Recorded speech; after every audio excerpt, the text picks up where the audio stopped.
오늘 이 거룩한 주일에 주의 전에 나오신 여러분들 위해 하나님의 크신 은혜와 복이 임하시기를 주님의 이름으로 축원합니다. 오늘 여러분과 함께 나눌 말씀은 성탄절에 초대되었던 사람, 성탄절에 초대되었던 사람들이라는 제목입니다. 이제 12월이 시작되므로 본격적으로 성탄절을 준비하는 달이 되었습니다.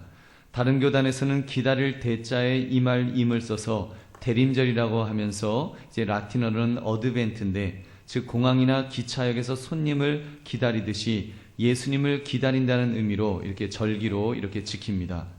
그러나 우리 교단은 사순절이나 또는 이 대림절은 비성서적이니 지킬 필요가 없다는 종교개혁의 전통대로 부활절, 성탄절만을 교회 절기로 지킨다는 것 참고하시기 바랍니다. 아무튼 아기 예수님의 탄생, 즉 생일잔치를 하는 때가 다가온다는 것만은 분명하고, 또 우리가 그 주님을 마음으로 잘 준비해야 될 줄로 믿습니다. 여러분, 어렸을 때 생일잔치에 초대되어 가보신 분 계시지요? 어렸을 때 이렇게 생일잔치에 초대되면 굉장히 기분이 좋습니다. 제가 직접 경험한 것은 아니고 소설이나 드라마 같은 곳에서 간혹 보았던 이런 내용들이 있지 않습니까? 부잣집 아들이 생일잔치를 하게 되면 반아이들을 이렇게 초대하게 되는데, 거기에 끼이는 사람은 선택받은 사람이고 거기에 끼이지 못하는 아이들은 이렇게 소외되는 좀 유치한 그런 장면을 여러분 기억할 것입니다. 아무튼 생일잔치에 초대된다는 것이 얼마나 기분 좋은 일인지요. 적어도 그 생일잔치에 초대되었다는 것은 일정 수준 좀 집이 있는 집안이거나 아니면 공부를 잘하거나 운동을 잘하거나 반에서 이렇게 인기가 있는 그런 아이거나 무엇인가 자랑할 만한 것이 있는 그런 사람임을 의미하는 것입니다. 그렇다면 하나님의 아들 예수 그리스도의 탄생, 이 생신에는 어떤 사람이 초대되어야 초대되었던 것일까요? 하나님의 아들이 인간의 몸을 입으신 이런 엄청난 그런 사건이니 엄청난 거물들이 초대되어야 마땅하지 않겠습니까?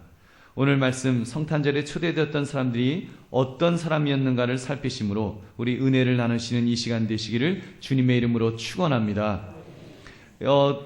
이렇게 태어날 때 사람들을 보면 부다와 같은 사람은 인간으로 태어나서 돌을 닦아서 득도함으로 자기가 부처가 되었다는 그런 그 사람, 왕궁에서 태어났죠. 천상천하 유아독전 하면서 이렇게 태어났다고 하는 얼마나 거창한 그런 탄생 이야기가 있습니까? 근데 하물며 우주 만물을 말씀으로 창조하신 하나님의 아들이 인간의 몸을 입고 탄생하시는 이런 사건은 정말 천만배 억만배 더 위대한 생일잔치가 벌어져야 되지 않겠습니까? 그 높고 높은 보좌를 버리시고 낮고 천한 인간의 몸을 입으시기 위해서 태어나셨는데, 그 모습이야말로 인간 세상에서 할 수 있는 최고의 영광스러운 환영식을 거행해야 되지 않겠냐는 말입니다. 그렇다면 거기에 초대된 사람들 또한 이 세상에서 내놓으라 하는 그런 위대한 인물들이 모두 초대되어야 할 것입니다. 성탄절 잔치는 그렇게 시작되었습니다. 그 성탄절에 제일 먼저 초대되었던 사람들이 어떤 부류의 사람이었는지를 우리 한번 살펴보겠습니다. 오늘 본문 8절 9절 말씀 함께 읽겠습니다. 시작. 그 지역의 목자들이 밤에 밖에서 자기 양떼를 지키더니 주의 사자가 곁에 서고 주의 영광이 그들을 두루 비침에 크게 무서워하는지라. 아멘. 성경은 놀랍게도 성탄절에 제일 먼저 초대된 그런 사람이 목자들이었다라고 그렇게 기록합니다. 봅니까? 밤에 밖에서 자기 양떼를 지키던 목자들, 이렇게 그 묘사를 하고 있습니다. 이 세 단어의 목자라는 직업이 어떠한지를 잘 보여주고 있습니다. 얼마나 딱한 형편입니까? 밤은 사람들이 집에 들어가서 따뜻하게 불을 피우고 편안하게 쉬면서 잠을 자는 시간입니다. 그런데 이 목자들이란 바로 남들이 집에서 쉬는 그 시간에 퇴근도 못하는 일에 치여 있는 사람이었다는 말입니다. 그렇게 밤에 밤새도록 양을 지켜야 됐습니다. 그 다음 단어는 밖에서라는 단어는 그들의 근무 환경이 얼마나 힘들었는지를 보여주지요. 사막기온이라는 것이 밤에는 뼈를 시리게 하는 추위가 찾아오는데 그런 추위를 밖에서 견뎌야 했습니다. 그렇다고 목자들이 있는 들판이 금잔디가 깔려있고 그 위에 담요 한 장 깔고 남녀가 깔깔거리면서 밥 먹으면서 이야기하고 누워서 뒹구는 그런 멋진 그런 놀이공원이 아니라는 것입니다. 여러분, 양들은요, 그 양들 중에서 제일 우아하게 생긴 아주 예쁘게 생긴 그런 양이라고 할지라도 그 양은 대소변을 못 가립니다. 그냥 거기다가 싸고 싼 곳에 털버덕 주저앉고 그냥 뭐예요? 이렇게 배설물 반 잔디 반, 배설물 반 흙 반, 뭐 이런 거기서 양들과 늘 함께 뒹구는 것이 목자의 일이었습니다. 아마 목자가 그 배설물을 밟을까봐 피해 다니면서 걷는 그런 목자는 아마 아무도 없을 것입니다. 그럼 스트레스 받아갖고 그 일 못할 것입니다. 그저 흙반 배설물반 그런 곳에서 얼굴은 몇 달째 씻지도 못하고 옷은 양의 분녀가 붙었다가 떨어졌다가를 반복하는, 어쩌면 노숙자들보다도 더 냄새가 심한 그런 사람들이 목자가 아니었을런지요. 한마디로 근무 여건이 최악인 곳에서 일하는 사람이었다는 말입니다. 그러나 그렇게 험한 곳에서 일을 한다고 할지라도 그러면 그분들의 마음만이라도 좀 깨끗하게 거룩하게 그렇게 천국 생활을 하면 얼마나 좋겠습니까? 푸른 추장 쉴만한 물가에서 별을 보고 낭만을 즐기는 그런 다윗처럼 여호와는 나의 목자시니 내게 부족함이 없으리로다 이렇게 고백하며 하나님만 바라보는 그런 깊은 영성의 사람들이었으면 얼마나 좋겠습니까? 아마도 아니었을 것입니다. 다윗이 그런 영성을 소유했던 것은 환경이 좋아서가 아니라 그는 어떤 환경에서도 하나님을 바라보는 믿음의 사람이었다는 것이지, 목자가 영성을 키우기 위한 최고의 직업이다 이런 의미는 아니었음에 틀림없습니다. 왜요? 목자는 막장 직업군에 속했기 때문에 목자들 스스로도 그렇게 자존감을 가질래야 가질 수 없는 그런 사람들이었다는 말입니다. 일설에 의하면 목자는 포도원 품꾼으로도 쓰기에 적합하지 않았기 때문에 멀리 보내는 사람이다 이런 이야기가 있습니다. 실제로 목자라는 것이 주인을 속이기가 얼마나 쉬웠을까요? 배고프면요 한 마리 잡아먹어도 동물에게 물려갔다고 말하면 뭐 CCTV로 본 것도 아닌데 그거 뭐 어떻게 이렇게 알 수가 있겠습니까? 그래서 목동을 세리와 동급으로 도무지 믿을 수 없는 사람으로 간주했다는 것입니다. 예수님도 그런 목자에 대해서 이런 말씀하셨습니다. 요한복음 10장 13절을 보니까 달아나는 것은 그가 사꾼인 까닭에 양을 돌보지 아니합니다. 이렇게 그 목자들 중에 사꾼들이 많았다는 것을 이야기합니다. 특히 목자라는 직업이 가장 치명적인 약점은 안식일을 지킬 수 없었다는 것입니다. 유대인들은 안식일을 생명처럼 여기고 지켰는데 목자들은 그 시간에도 양을 돌봐야 했기 때문에 어떻게 보면 종교 공동체에서조차도 소외된 가장 불쌍한 사람이었을 것입니다. 바로 그런 목자에게 지금 주의 천사들이 나타났다는 사실이 얼마나 놀랍습니까? 오늘 본문 우리 누가복음 2장 10절부터 12절 말씀 함께 읽겠습니다. 시작. 천사가 이르되 무서워하지 말라. 보라 내가 온 백성에게 미칠 큰 기쁨의 좋은 소식을 너희에게 전하노라. 오늘 다윗의 동네에 너희를 위하여 구주가 나셨으니 곧 그리스도 주시니라. 너희가 가서 강보에 쌓여 구유에 누워 있는 아기를 보리니 이것이 너희에게 표적이니라 하더니. 아멘. 바로 그 목자들을 하나님께서 초청하신 것입니다. 여러분 이것이 얼마나 파격적인 초청이었겠습니까? 그 말씀을 들은 목자들은 감격했을 것입니다. 주저하지 않았습니다. 이야, 우리 주께서 우리에게 알리신 바 이 이루어진 일을 우리 보러 가자, 우리 확인하러 가자. 그들은 갔습니다. 그래서 누구보다도 먼저 아기 예수님의 탄생을 축하하는 사람들이 되었던 것입니다. 조금만 더 설명을 드리겠습니다. 지금 가장 비천한 직업을 가진 목자들이 초대되었다는 것과 함께 그 예수님이 어디에서 태어나셨는지를 여러분 다시 한번 보십시오. 너희가 가서 강보에 쌓여 구유에 누워 있는 아기를 보리니. 한 갓난 아기가 지금 포대기에 쌓여서 여물통에 누워 있는 것을 보리라. 뭐 이런 말씀입니다. 지금 마국간에 계신다는 말씀입니다. 최초로 초대된 자들도 목자들이었지만 그 생일 파티를 벌이는 바로 그 탄생 장소가 마국간이었다는 것을, 여러분 예수님이 처음 태어난 곳이 종합병원이 아니라 마국간이었다는 것을 기억하시기 바랍니다. 요즘은 그래도 마국간이 제법 깨끗해졌습니다. 그런데도 제가 지난번에 손양원 목사님이 사역하셨던 여수 애양원을 갔었는데 그 동네가 전부 가축을 치는지 냄새가 얼마나 역하던지요. 안 그래도 나병 환자들 치료하는 곳이라고 해서 좀 선입견이 있는데 냄새까지 그러니까 이거 비위가 약한 사람은 여기서 밥 못 먹겠다 그런 생각이 다 들더라고요. 여러분 하물며 예수님 당시의 마국간요, 직접 눈으로 보지는 못했지만 상상을 초월하는 곳이었음에 틀림없습니다. 일단 냄새가 얼마나 역했겠습니까? 거기다가 구유에 눕혀드렸다. 구유는 통나무 같은 것을 이렇게 반으로 쪼개서 그 속을 파가지고 이렇게 만든 그런 것이잖아요. 그래서 거기다 이제 여물을 이렇게 넣는데, 물론 조금 닦기는 했겠죠. 예수님을 아기를 눕히기 위해서 좀 닦기는 했겠지만, 아기 예수님을 그런 곳에 눕힌다는 것이 여러분 상상이 가십니까? 우리 아버지들 그 아기가 태어난다고 하면 그 침대 준비하고 유모차 준비하고 흔들의자 준비하고 얼마나 예쁘게 준비를 많이 합니까? 근데 예수님께서 이 땅에 오셔서 처음 계신 곳이 마구간이요 그 여물통이라고 할 때, 여러분 얼마나 이게 끔찍한 일입니까? 세상에는 왕궁도 있고 여관도 있고 저택도 있고 아쉬운 대로 초가집이라도 있는데 마구간이 웬 말입니까? 누가복음 9장 58절 보니까 예수께서 이르시되 여우도 굴이 있고 공중에 새도 집이 있으되 인자는 머리 둘 곳이 없도다 하시고, 여러분 어쩌다 우리 하나님은, 하나님의 아들은 이런 곳에 태어나시고 그런 대접을 받으셔야 되었을까요? 여러분 근데 성경을 가만히 보면 성부 하나님께서 그것도 의도하신 것이 아니겠습니까? 어쩌다 보니까 그렇게 된 것이 아니라 하나님께서 그런 쪽으로 가장 비천한 곳에 태어나시도록 하나님이 섭리하셨다는 말입니다. 저는 그런 상상을 해보았습니다. 우리나라는 변소라는 것이 있었지만, 제가 성지를 가본 것은 아니라 100% 확인한 것은 아니지만, 제가 지금까지 읽었던 신학 서적 중에 변소에 대한 기록은 기억이 나지 않습니다. 사실 1600년대 프랑스 베르사유 궁전, 그 유명한 마리 앙뚜와네트가 왕비가 살았던 그 아름다운 궁전에도 화장실이 없었다는 것 여러분 아시죠? 미국으로 이주했던 청교도들이 살던 그 마을에 가보았는데 거기에도 화장실은 없었습니다. 그렇다면 예수님 당시에 그것도 유목민이었던 유대인들에게 아마 화장실은 없었을 것 같습니다. 그럼 답이 나옵니다.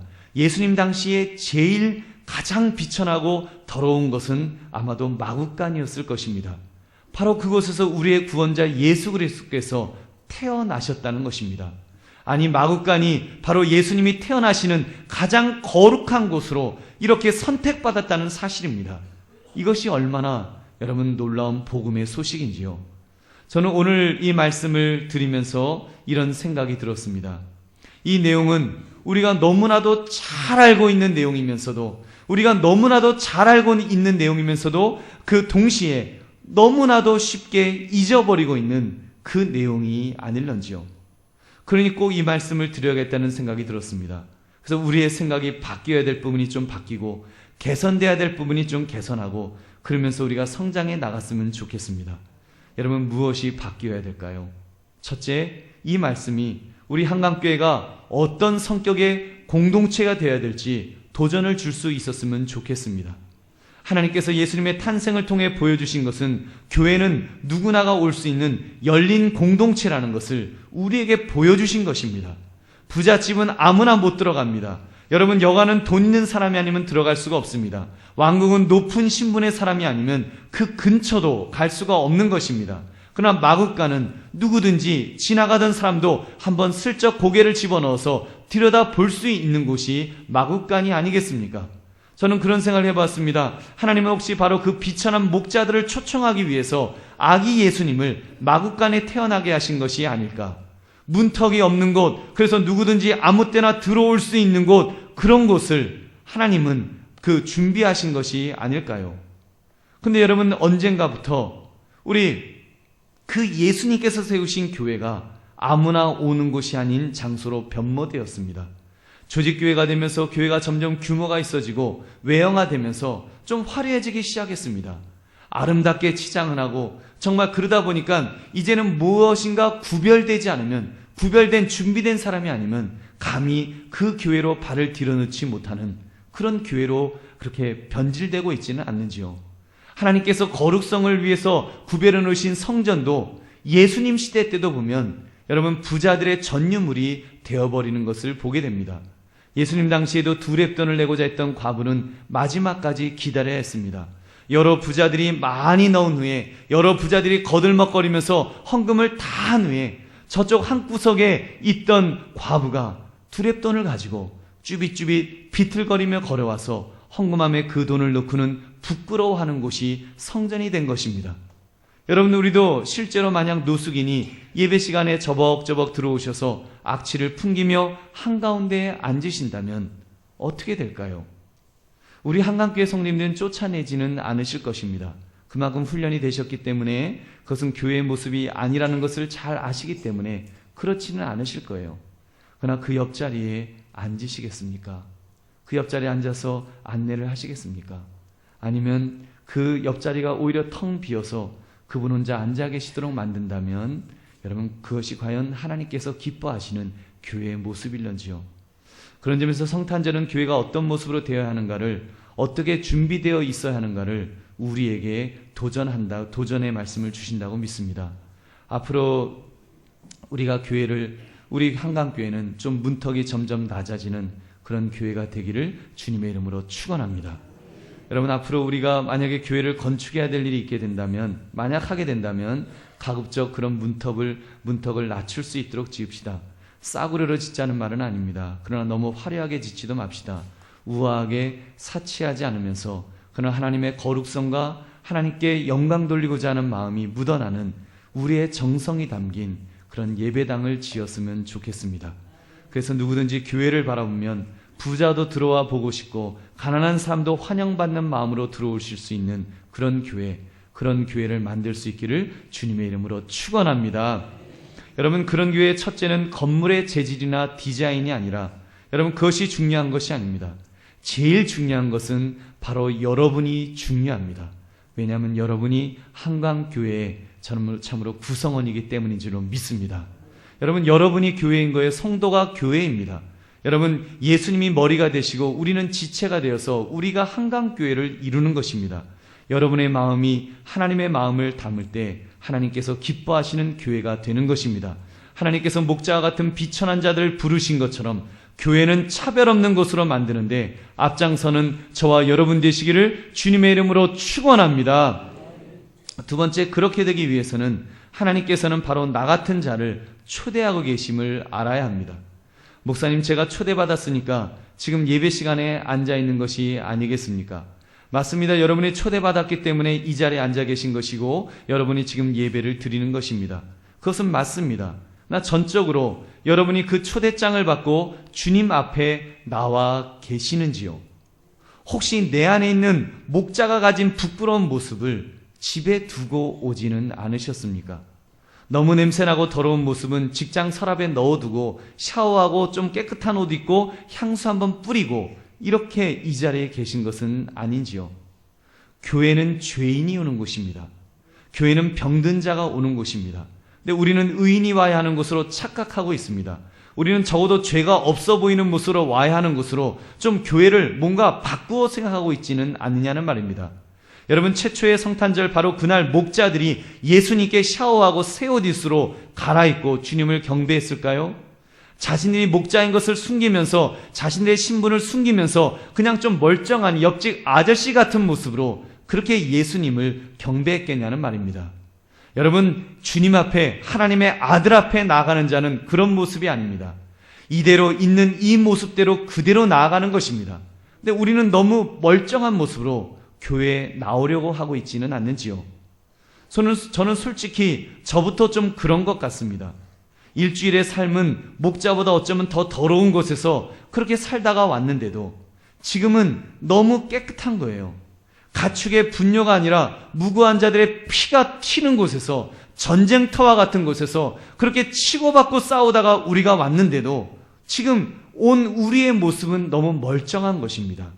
예수의 보혈로 씻음을 받고 왔으면 너무 좋겠는데, 그래서 씻음을 받은 상태면 괜찮겠는데 인위적으로 옷만 갈아입은 것은 아니겠습니까? 교회는 목자가 아니라 그냥 멀쩡한 옷 입은 사람이 오는 곳으로 알아서 이미 할 수 있는 한 변장을 다 하고서, 위장을 다 하고서 그러고 온 것은 아니냐는 말입니다. 아마도 제 말이 맞을 거예요. 예수의 보혈로 씻음 받기 전에 우리는 이미 인위적으로 깨끗한 옷을 좀 이렇게 갈아입고 오는 위선적인 우리의 모습이 분명히 있을 것입니다. 왜요? 회개의 눈물을 흘리는 사람이 없으니까요. 저부터 지금 십자가 아래에 왔는데도 울고 있지 않잖아요. 저부터 울고 있지 않아요. 분명히 죄가 있는데도 울고 있지 않습니다. 그래요, 속으로는 좀 우는지 모르지만 겉으로는 손가락질 받을까봐 저 사람 죄 어떻게 일주일 동안 죄 좀 많이 짓다 온 거 아니야? 이런 소리 들을까봐 부끄러워서 여러분 좀 위장하고 있는, 화장으로 좀 얼굴을 가리고 있는, 슬픈 얼굴을 가리고 있는 우리의 모습이 아니냐는 것입니다. 제가 볼 때 주님은 초대하셨는데 우리는 아직 다 못 들어왔을지도 모릅니다. 아니, 전에는 들어왔었는데 언젠가부터 은혜의 자리까지는 들어오지 못하는 우리의 모습이 없느냐는 것입니다. 진정 회개해야 될, 진정 하나님을 대면해야 될 우리의 영혼은 밖에서 서성거리고 있진 않습니까? 이게 무슨 유체 이탈도 아닌데, 영혼은, 몸은 초대되어 나와 있는데 우리의 영혼은, 정말 주님을 만나야 될 우리의 영혼은 여러분 밖에 있다면 우리 자신을 다시 한번 돌아보기를 원합니다. 여러분 그렇게 방문한다면, 우리가 그렇게 교회에 나와서 예배의 자리에 앉아 있다면 무슨 은혜를 받을 수가 있겠습니까? 여러분 한 달 내내 은혜의 자리에 나오지 않아도 아무렇지가 않은 거예요. 제가 요즘 그런 면에서 마음이 너무 편하지가 않습니다. 그것은 우리 교우들이 예배에 너무 많이 빠지시기 때문입니다. 연말이라 바쁜 면도 있으시겠지만 예배의 자리, 하나님께 경배하는 이 자리보다 더 소중한 자리가 어디 있겠습니까? 그나마 그래도 좀 감사한 것은 정말 나오기 힘든 분들, 병으로 고통받고 괴로워하면서도 그래도 매주일 주님 앞에 나와서 나 그래도 주님 붙들겠다고, 주님 의지하겠다고 그렇게 나오시는 그런 성도님들을 볼 때 얼마나 위로가 되는지요. 또 먼 곳에서 매주일 빠지지 않고 운전해 오시고 또 전철로 버스로, 마을버스로 갈아타고 오시는 그런 분들을 볼 때면 얼마나 정말 제가 감사한 마음도 있고 또 미안한 마음도 있고, 그리고 정말 너무너무 참 그 마음이 기쁩니다. 근데 여러분 마음 같아서는 교회를 그분 동네로 좀 이렇게 옮겨다 드렸으면 참 좋겠는데 그럴 수도 없고, 이렇게 매주 나오시는 모습이 힘드신 줄은 알지만 참으로 감사한 것입니다. 우리 하나님께서도 물론 가까운 교회 가셔도 똑같은 하나님이시지만 저와는 함께 할 수가, 우리 함께 할 수는 없잖아요. 먼 곳까지 오시는 그 정성을 하나님은 분명히 받아 주실 줄로 믿습니다. 제가 그러나 이 자리를 빌어서 이런 말씀은 꼭 드려야 되겠습니다. 교회가 너무 멀어서 예배를 잘 못 드리겠다고 하는 분들은 가까운 교회라도 꼭 등록을 하십시오. 그리고 빠지지 마시고 꼭 예배에 참석하시기 바랍니다. 제가 개인적으로 만나면 가지 마세요. 그래도 한강교회 지켜야지. 누가 한강교회 지킵니까? 제가 붙들겠지만 이 자리는 하나님의 말씀을 전하는 자리이기 때문에 제가 원칙적인 말씀을 드리지 않을 수가 없습니다. 여러분 정말로 내가 신앙생활을 교회가 멀어서 도저히 못하겠다 할 것 같으면 가까운 교회라도 등록하셔서 거기서 예배를 잘 드리셔야 된다는 것을 말씀드린 것입니다. 여러분 오해하지 마십시오. 진짜 가시라는 말이 아니라 예배 잘 참석하시라는 말씀을 드리는 것입니다. 여러분 그 가까운 교회에 등록하셔서라도, 왜냐하면 예배는 우리가 잘 드려야 되기 때문에 예배를 통해서 하나님께 영광 돌리고 또 하나님이 공급하시는 은혜와 복을 받아야지 우리가 살 수 있기 때문에, 우리가 여러분 한 주를 빠지면요 보름이 되는 거고, 두 주를 빠지고 세 주를 빠지면 한 달이 되는 것입니다.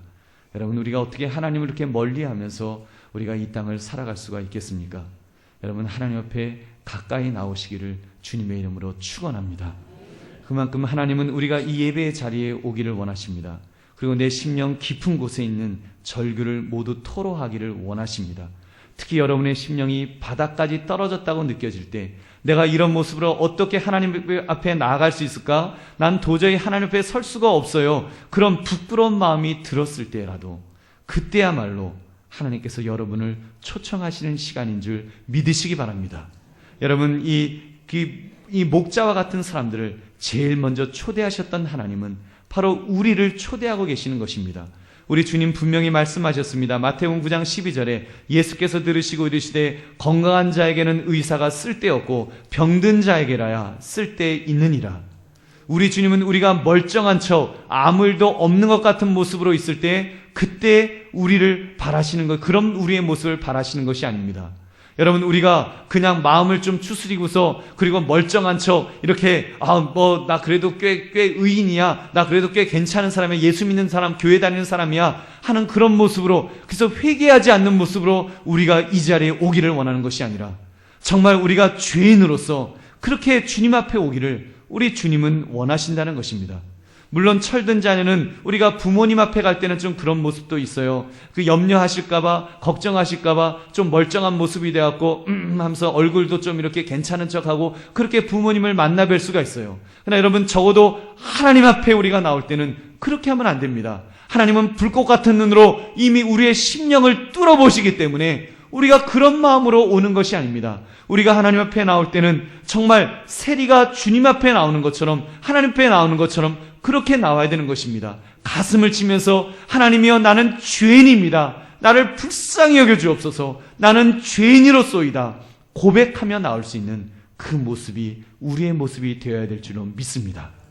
여러분, 인애하신 구세주여 내 말 들으사 죄인 오라 하실 때 날 부르소서. 주여 주여 내 말 들으사 죄인 오라 하실 때 날 불러달라고 우리가 소리칠 수 있는 그 심령이 우리가 되어야 될 줄로 믿습니다.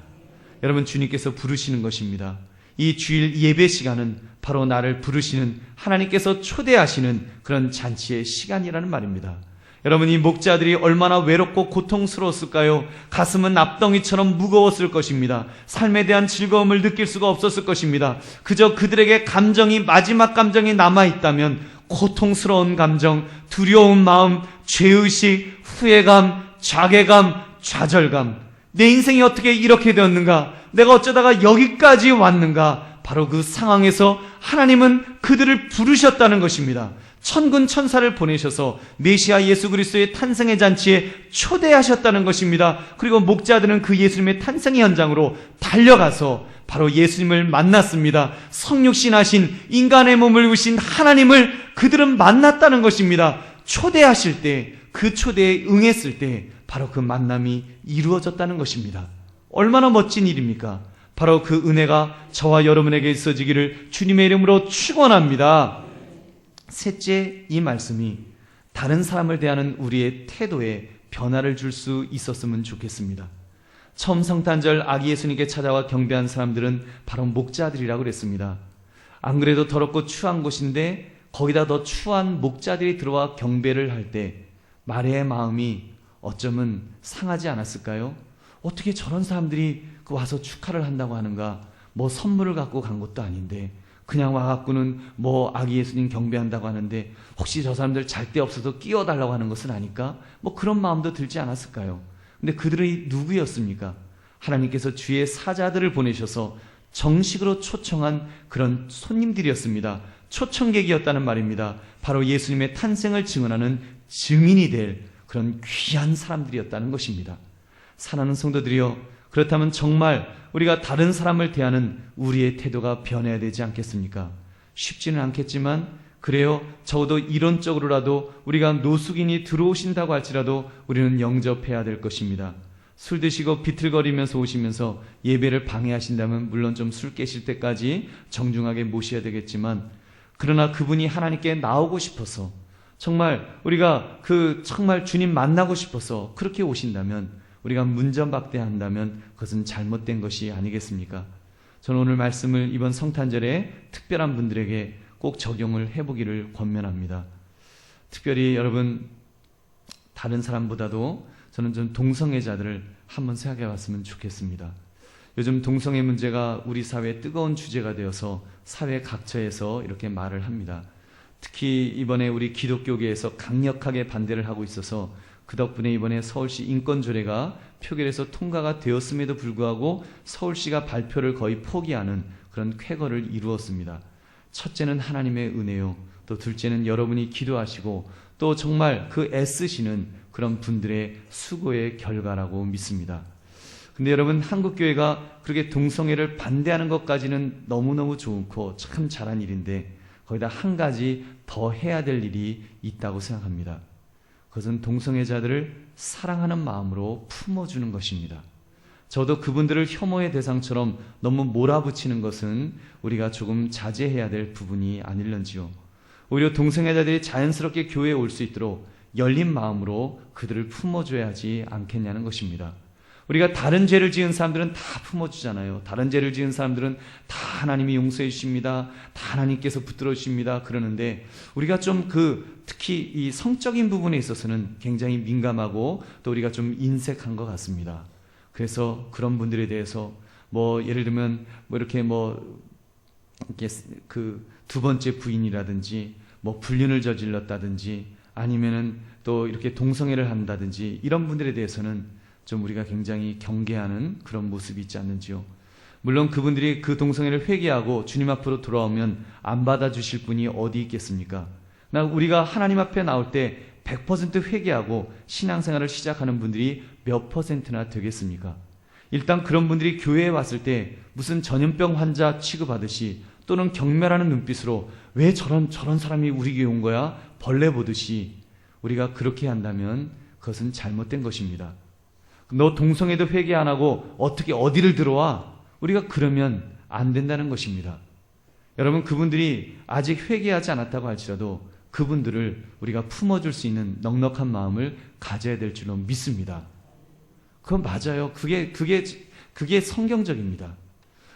저 어렸을 때도 그랬던 분, 제가 그런 집 간 적 있는 것 같아요. 근데 아주 부잣집이었는데 사실은 그분이 어느 사장님의 두 번째 부인이었습니다. 그 교회를 잘 나오셨어요. 그분이 여전히 두 번째 부인이셨어요. 아이는 그 아이도 있었고. 근데 그 생활을 정리하지 못하셨어요. 그러나 그분이 그래도 교회에 와서 신앙생활할 수 있도록 교인들이 이렇게 감싸주는 것을 저는 분명히 보았습니다. 여러분, 우리 얼마든지 감싸줄 수 있습니다. 여러분, 지금 왜 세상 사람들이 제법 많은 숫자들이 동성애자를 차별하지 않는 법을 만들어야 된다고 그렇게 큰 소리를 내고 있는 것일까요? 그것은 은연중에 우리가 그들을 차별하는 면이 있지 않았느냐는 것입니다. 동성애자는 배변에 문제가 생겨서 기저귀 차고 다니는 사람이다. 이런 극단적인 표현은 우리가 좀 자제하는 것이 하나님의 사랑을 가진 사람의 모습이 아닐런지요. 저는 동성애는 찬성하지 않으면서도 그런 극단적인 표현 때문에 아주 그런 동성애자들에게 막 그렇게 극단적으로 퍼붓는 그런 말들 때문에 오히려 분노하는 분들을 많이 보았습니다. 어떻게 그렇게 말을 하느냐고, 어떻게 사람에게 그렇게 그런 아주 비인간적인 그런 말들로 그렇게 비난하느냐고, 막 그게 분노가 된다고 하는 그런 분들을 보았습니다. 여러분, 엄밀히 말하면 그런 동성애자들도 주님 앞에 올 수 있도록 문을 열어놓는 것, 사랑하는 마음으로 품어주는 것이 예수님의 마음이신 줄로 믿습니다. 남들은 민족을 팔아먹는 매국노라고 고개를 돌렸던 세리장 삭개오의 집에 예수님은 스스럼 없이 그 집에 가셨습니다. 삭개오의 회개가 먼저였습니까? 예수님께서 삭개오의 집에 들어가셔서 함께 하신 것이 먼저였습니까? 예수님께서 먼저 삭개오에게 내 집에 유하여야겠다. 그리고 그 집에 유하실 때 삭개오가 회개하고 변화된 줄로 믿습니다. 하나님께서 세리였던 마태를 부르실 때도 그가 세리를 그만두고 예수님을 따랐습니다. 심지어 끔찍한 전염병인 나병이 든 사람들이 올 때에도 예수님은 그들을 거절하지 않고 안으시고 그들을 품으시고 그들을 고쳐주신 줄로 믿습니다. 저는 우리 한강교회에서 특히 이태원 옆에 있는 교회로서 동성애자를 품어줄 수 있는 그런 교회가 되었으면 좋겠습니다. 사실 굉장히 당황스러울 거예요. 그리고 굉장히 걱정스러울 거예요. 그러나 하나님께서 정말 어느 교회인가는 그 일을 해야 된다면 여러분, 이렇게 이태원에서 가까운 한강교회가 그런 일도 감당할 수 있어야 되지 않겠습니까? 그런 동성애자들이 와서 예배를 드리다가 내가 동성애를 멈추게 되었습니다. 간증할 수 있는 그런 간증자가 나왔으면 좋겠습니다. 교회는 그런 곳이 되어야 합니다. 교회는 죄인이 들어와서 죄 용서를 받고 의롭다함을 받는 곳이 되어야 될 줄로 믿습니다. 그렇게 되기 위해서 바로 저와 여러분의 마음을 활짝 열어서 정말 어떤 사람이라도 주님의 전에 나올 수 있도록 그렇게 마음의 문을 활짝 여시는 저와 여러분 되시기를 주님의 이름으로 축원합니다. 말씀을 맺습니다. 성탄절에 초대되었던 목자들을 통해 그리고 마국간에서 태어나신 아기 예수님을 통해 우리가 변화되는 그런 은혜가 먼저 있기를 바랍니다.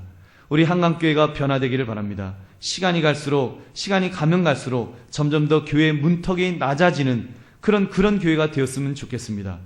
싸구려가 아니라 세상 사람 누구라도 가난한 사람이든지 부자이든지 모범적인 사람이든지 죄가 많은 사람이든지 어떤 사람이든지 모두 품어줄 수 있는 그런 교회, 그런 교회를 만드시기를 주의 이름으로 축원합니다. 그 일을 위해 먼저 내 안에 은혜가 회복되기를 바랍니다. 영혼은 다른 곳에 놓아두고 우리가 몸만 와서 예배하는 것이 아니라 내 영혼이 주님 앞에 나와 자복하고 회개하고 용서함을 받는 것이 무엇보다도 중요합니다. 내가 매주일 예배 속에서 주님을 만나며 주의 그런 보혈의 은혜를 체험하면서 내가 은혜 충만, 성령 충만할 때 여러분 그런 좋은 교회를 만들 수 있을 줄로 믿습니다. 그러므로 여러분 정말 내가 먼저 은혜 받으시고 그리고 은혜 받은 그 사랑을 가지고 나아가서 어떤 사람이라도 심지어 동성애자 같은 그런 분들이라도 우리가 품어줄 수 있는 그리스도의 사랑으로 품어줄 수 있는 그래서 그들이 교회 안에 들어와서 주님을 만나고 그들도 변화될 수 있는 그런 은혜가 있는 교회를 우리가 함께 만듭시다. 그렇게 문턱이 낮은 교회를 만들어 갑시다. 그러므로 이 땅에 의인이 아니라 죄인을 구원하시기를 원하시고 건강한 자가 아니라 병든 자를 고치기 위해 이 땅에 오신 예수 그리스도를 바라보며 믿음으로 사시는 저와 여러분 되시기를 주님의 이름으로 축원합니다. 우리 함께 기도하겠습니다.